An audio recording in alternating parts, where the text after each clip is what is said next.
Hello, welcome to Successful Home Education. My name's Ingrid. In this audio file I'm going to tell you how we started as a homeschool family.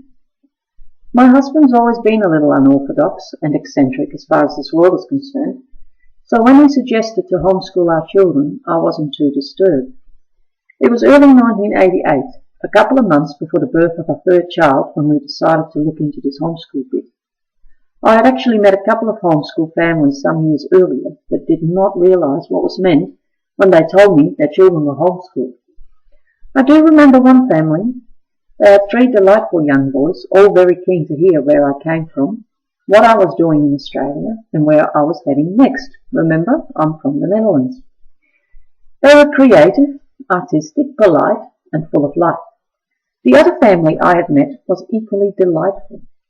The two boys had graduated from Queensland University, and one had obtained a job as a surgeon, the other was a lawyer. I was only 17 when I met these families, and really not aware what this homeschooling bit entailed, being public schooled myself. Thinking back, I now realise that homeschooling, or better said, home education, is definitely not a new phenomenon, as many people so recklessly and unjustifiably claim. Home education has been around since the foundation of the world. It wasn't until I was married and my sister-in-law decided to pull her children out of public school and teach them at home that I heard about homeschooling again. I thought it was really nice how she was able to spend time with the children, teach them what she wanted them to learn, and more importantly, teach them godly values. So I guess when my husband suggested trying this approach with our children, I was not surprised to find myself say, why not? The one thing that really bothered me though was the fact that our city property was extremely small. 1/8 of an acre with a bunch of children is no fun, especially if we were going to be home on a full-time basis. I had observed my sister-in-law for some time and noticed how hard it was for her and the children to live and work in confined spaces. After all, their place was no bigger than ours. After much thought, I told my husband that if we were going to teach our children at home, we would need to move to a bigger property, with a bigger house and out of the city. I hated city living anyway, and I knew that I would go crazy before long if I had to stay living where we did with the 4 children we had by then. So we prayed about it and decided to put the house on the market. We had no idea where we were going to move. We looked high and low, travelled far and wide, and found nothing that suited us. The real estate agent we had did not help us much in selling our house. He was nice, but not a good salesman. Afterwards, we realised that God had everything under control, and our house was finally sold, and we bought a dump south of Woodville, or so I was recently told. The house was a kid home, and with much work, we brought it up to scratch. The best part was, though, it was a place with 5 acres and room to move.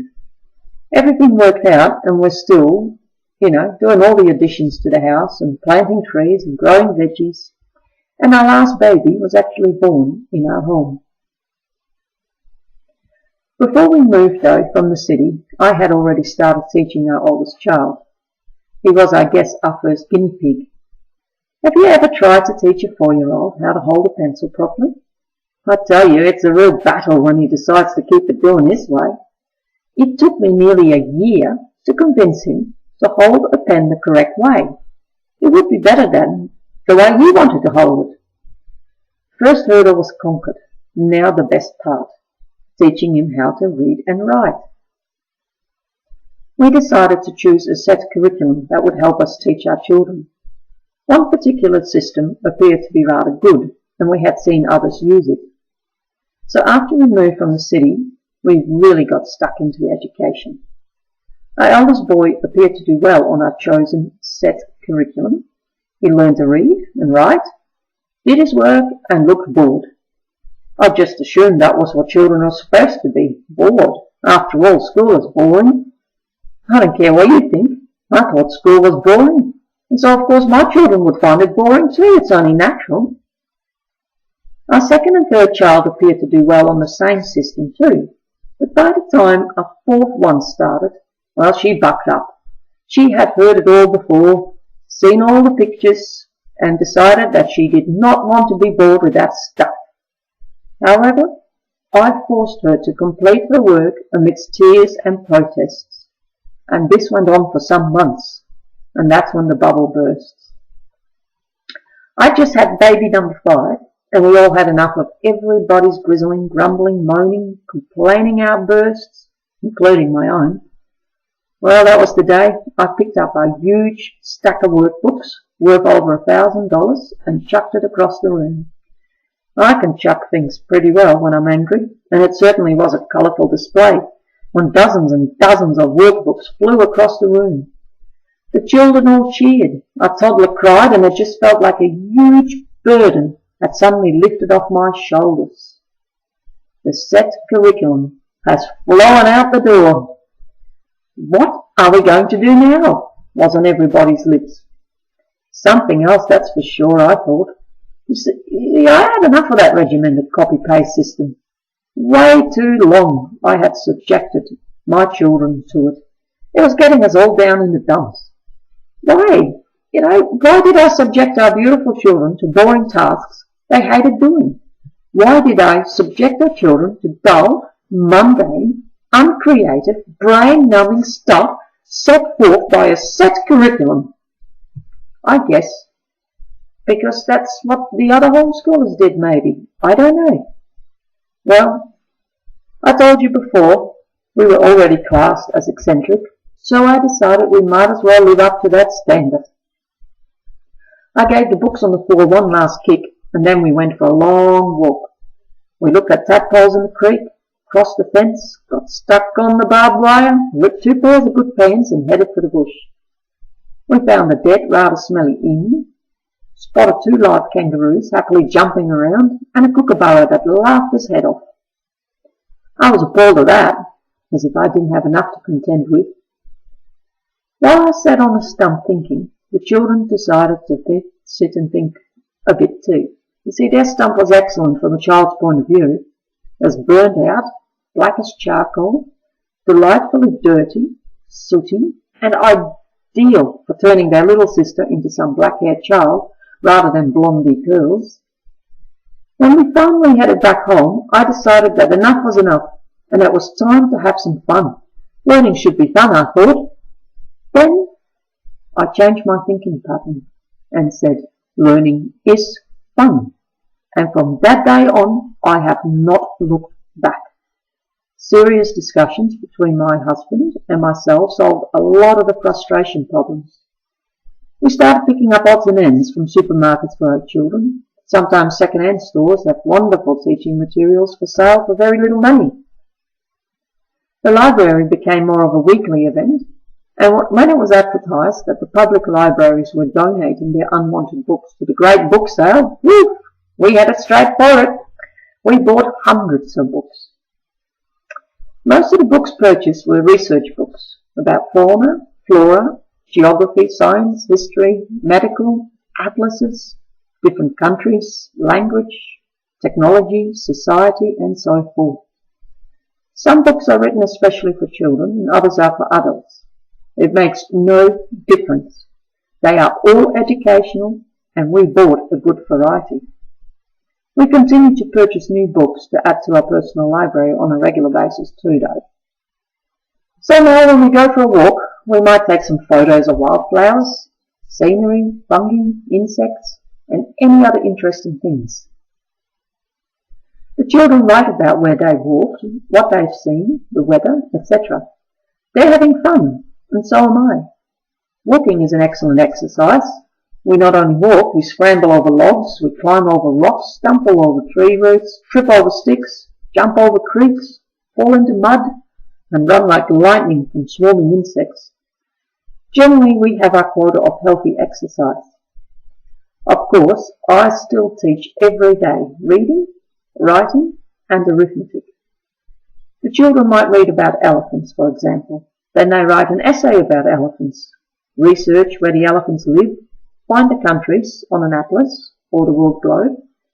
They'll learn what the animals eat, how they fit into modern civilization, the impact these animals have on the environment, the impact humans have on the animals, and so on. Drawings are common on the children's work now, covering art and discovering their creative talents. I thought they did. I didn't think they had, but they have. And I found since I changed from a set curriculum to a more flexible method, things have changed. I have changed. The children have changed. You see, the kids have become more attentive, advanced in problem solving, research skills have skyrocketed, reading skills are advancing at enormous speeds, writing skills rocket along, and the fun of learning is present every day. I have more work to do, but with less stress than I had experienced previously. I realise that not everybody's cut out to toss out a set curriculum. You see, some people really need it. And if you are one of those people, don't worry. A set curriculum has been used for decades and probably will continue to be used for many years to come. With new curriculum frameworks being adopted and adapted in many countries, it should make the home educator's job easier if applied correctly. But so many don't know how to. If you study, for example, the Australian curriculum framework, you will notice that home educators have been using the identical and often similar learning strategies before the framework was even written. It is not new. Oh yeah, plenty of new words, difficult phrases. You may even begin to wonder if there's something wrong with the comprehension side of your brain. Let me assure you, there's nothing wrong with you. Even teachers are having problems understanding the framework, let alone implement it. Take some time to study it if you're interested and would like to know more. I did. You can teach your child to read and write without the use of a set curriculum. I taught my youngest boy to read and write without a set curriculum. Of course, I had the experience of teaching 4 others previously, which admittedly made it easier. We all had fun devising different games each day. The first few months are the hardest, but once the letters and sounds are learned, things will fall into place. I recommend using a Phonics syllabus, along with your own ideas and methods. Quick handwritten flashcards are also simple, easy to make. Make letters, words, phrases, numbers, and so forth. It really is unlimited. Do you know, I was recommended not to hang the alphabet in my child's bedroom, I suppose by a well-meaning person. I was told it would cause my child to cheat if I hung an alphabet chart in his bedroom. Now that's bad advice. Please hang a beautiful bright-coloured alphabet chart in your child's room. Make sure it displays both lowercase and uppercase letters though. If you can't buy one, make one. Use large poster paper or write individual letters on each A4 sheet of paper. Write the letters so big that they can be seen from a distance, and do the same with numbers. So now that I've basically introduced how we started diversifying our home education adventure, I would like you to consider how you could help your children have fun while they're learning. When you look at education, most people see it as boring, with a capital B. It should not be boring though. It should be exciting, stimulating, adventurous and interesting. You and your children should be thriving, enthusiastic, keen to start a new day, and devoted to living life to the fullest potential. Our family has come to grips with this homeschool bit. You see, we don't do homeschool anymore. We learn and work at home. If you want to school your children, send them to school, because that is what school is. Lots of children, the same age group in one building, split into classes with 1 or 2 teachers per classroom, devoted to the whole lot. School promotes a set value system and curriculum, not always suitable for each individual child, but is generalized to suit the schooling situation. People tend to believe that bulk education provided by the accredited system is the cheapest, most efficient and effective way of educating the masses. But is it really? If you want the best for your children, then it must come from you. Be honest with your children, do what you say you're going to do, and communicate. Communication is the most important key factor in successful home education and really in everything we do in our lives. Only you can love and care for your child as much as you do, not a teacher. They have a job to do. You have a lifelong labor of love to fulfill, so start fulfilling your child's needs and get back to basics of true family life. Thank you for listening to Successful Home Education. My name is Ingrid. I look forward to seeing you again in the next audio file. Bye for now.